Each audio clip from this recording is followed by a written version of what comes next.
Captain এবার change হয়েছে। এবার জয়ের প্রত্যয় নিয়ে কথা বলবে সোহাগ। বিসমিল্লাহির রহমানির রহিম। আমি সোহাগ, 2004 ব্যাচ, সিজন 2 LCL ক্যাপ্টেন। ইনশাল্লাহ আশা করব,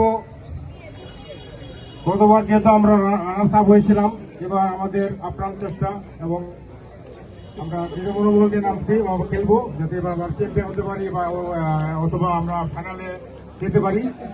আপনারা সবাই থাকবেন, খেলা উপভোগ করবেন আর আমাদের জন্য দোয়া করবেন যাতে আমরা এবার ফাইনালে যেতে পারি। আর দ্বিতীয়ত হচ্ছে আমরা কাপ নিব ইনশাল্লাহ, আপনারা এই দোয়া করবেন যাতে আমরা কাপ নিতে পারি। সবাইকে ধন্যবাদ। আসসালামু আলাইকুম। ধন্যবাদ সোহাগ। আপনাদের উপস্থিতি আসলে আমাদের অনুষ্ঠানকে প্রাণবন্ত করে তুলছে। এখন কথা বলবে 2005 ব্যাচের স্বপন। বিসমিল্লাহির রহমানির রহিম। সবাইকে ঈদ মোবারক। আমি স্বপন, 2005 ব্যাচের ক্যাপ্টেন। তো প্রথমে ধন্যবাদ জানাতে চাই কয়েকজন বড় ভাইকে, যে আমাদের